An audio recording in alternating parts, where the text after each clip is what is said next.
আসসালামু আলাইকুম বন্ধুরা, দেখো এখানে আমি গরুর পায়া বা নিহারি যাকে বলে সেটা রান্না করছি। এটা দেখো উপরে কাঁচা পেঁয়াজ এবং কাঁচামরিচ দিয়েছি। এটা গতকালকে আমি লবণ হলুদ দিয়ে জাল দিয়ে রেখেছিলাম। কালকে দুপুরেও জ্বালিয়েছি, রাত্রিরেও জ্বালিয়েছি এবং আজকে সকালেও জ্বালানো হয়েছে। তাই নিহারি যত জ্বালানো যায় খেতে তত মজা লাগে। তো দেখো এখন আমি এর মধ্যে লবণ, স্বাদ অনুযায়ী কাঁচা পেঁয়াজ কাঁচামরিচ দিয়ে আর একটু জাল করে নিচ্ছি। এইদিকে আমি তেল গরম করে নিয়েছি। তেলের মধ্যে আদা এবং রসুনের পেস্ট দিয়ে মশলাটা কষিয়ে নিব। তেলের উপরে আদা রসুনের পেস্ট দিয়ে দিয়েছি। 5 টেবিল চামচ করে কাঁচা পেঁয়াজ দিয়েছি এবং গরম মশলা, ডাল, ফল, লবঙ্গ, তেজপাতা দিয়ে দিলাম। তো এইটা আমি এখন একটু ভুনা করে নিব। তো শুকনো উপাদানের মধ্যে হলুদের গুঁড়া দিয়ে দিলাম, শুকনো মরিচের গুঁড়া দিয়ে দিলাম এবং ধনিয়ার গুঁড়া দিয়ে দিলাম। যেহেতু আমি নিহারি যখন জাল দিয়েছি তার মধ্যে কিন্তু কোনো প্রকারের মশলা ব্যবহার করি নাই।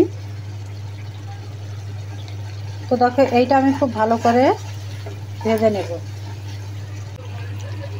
নিহারিটা কালকে যখন জাল দিয়েছিলাম তখন কিন্তু লবণ দিয়েছিলাম, সেই জন্য এখানে অল্প একটু লবণ দিয়ে দিলাম। এটা খুব ভালো করে কষে নিহারির মধ্যে দিয়ে দিব। এখানে তেঁতুল ভিজিয়ে রেখেছি। তো এই নিহারিটার মধ্যে পা বলো, নিহারি বলো, যে যেভাবেই নাম ধরে ডাকো, তো সেটার মধ্যে এই তেঁতুল গুলাটা দিয়ে দিব।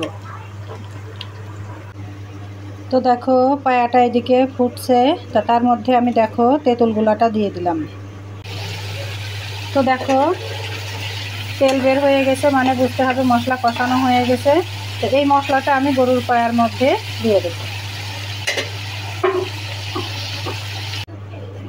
তো এইদিকে দেখো যে মশলাটা কষিয়ে নিয়েছিলাম সেই মশলাটা দেখো নিহারির মধ্যে।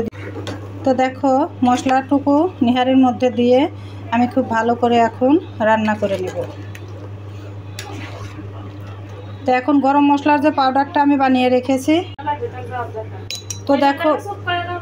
তো দেখো এখানে আমি যে মশলাটা তৈরি করে রেখেছিলাম, চীনাবাদাম, পিস্তা বাদাম, কাঠবাদাম, তেজপাতা, গরম মশলা, ডাল, ফল, লবঙ্গ, সাদা গোলমরিচ, কালা গোলমরিচ, ভাতের চাউল, ভাজা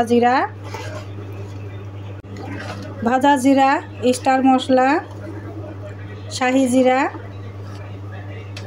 এবং জয়ফল, জয়ত্রী,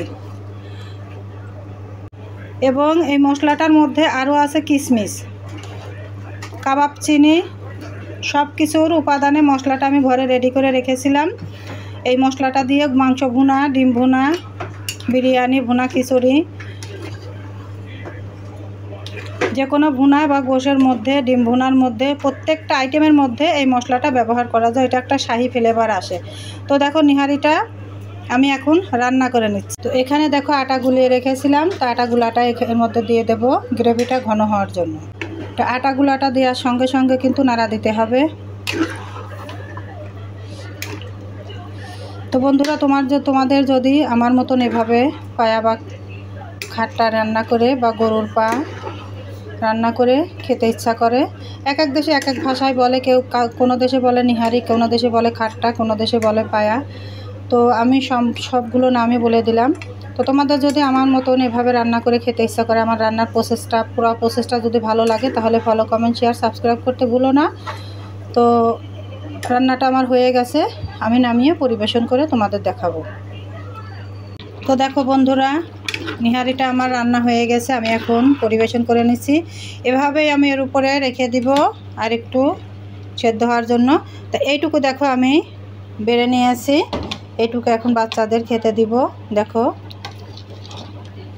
সবগুলো অংশই কিন্তু দেখো সেদ্ধ হয়ে গেছে, পায়ের সঙ্গে যে মাংসগুলো আছে সব কিন্তু সেদ্ধ হয়ে গেছে।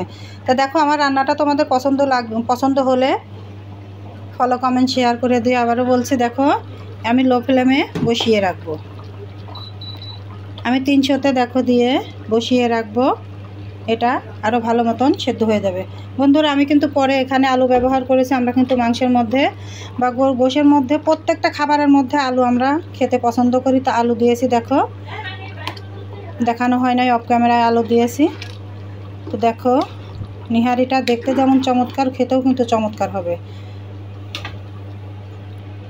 তো দেখো আমি ভালো করে দেখাচ্ছি, প্রত্যেকটা দেখো হাড়ের সঙ্গে যে মাংস আছে, ক্যালসিয়াম আছে, সব কিন্তু একেবারে মজে গেছে। দেখো নিহারিটা কিন্তু এভাবে রান্না করতে হবে।